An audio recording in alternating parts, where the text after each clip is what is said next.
প্রখ্যাত অভিনেতা তথা জাতীয় কর্ম সমিতির সদস্য মিঠুন চক্রবর্তী আজ পার্ক সার্কাসের ইনস্টিটিউট অফ চাইল্ড হেলথের ভর্তি এক বিরল রোগ এসএমএতে আক্রান্ত শিশু তার পরিবারের সাথে দেখা করলেন। শিশুটির চিকিৎসায় তিনি সব ধরনের সাহায্যের আশ্বাস দিলেন। আমার আসার কারণটাও আপনারা জানেন। এই এক মহারোগ, বাঁচাতে গেলে খুব অনেক হৃদয়বান ব্যক্তিও যদি চান, একা হয়তো কিছুই করতে পারবেন না।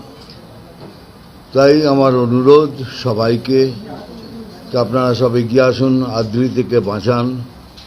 আদ্রিতির সাথে আরও দুজন আছে, আদ্রিতি আছে, ঋতিকা আছে, পুষ্পিতা আছে, তারা রানাঘাট আর সোনারপুরের। তাদের একসাথে মিলে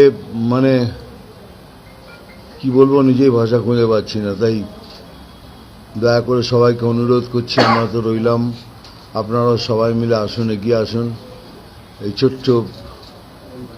ছোট্ট ফুলের মতো মেয়েটাকে যদি পারেন তো আমরা সবাই মিলে বাঁচাতে পারি। তাই অনুরোধ রইল, যদি কিছু সবাই মিলে এগিয়ে এসে করেন খুব ভালো হবে।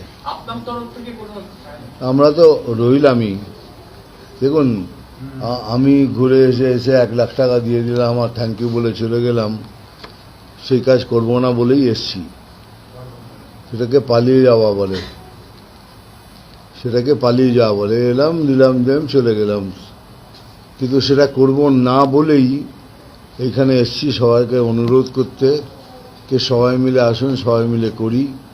একটু একটু করে করলেও হয়ে যাবে, কিন্তু দয়া করে সবাই মিলে আসুন, এগিয়ে আসুন। আমার মেয়ে আদ্রিতি মন্ডল কয়েকটা বিরল রোগে আক্রান্ত। তো এই রোগের চিকিৎসার জন্য প্রায় 16 কোটি টাকার দরকার।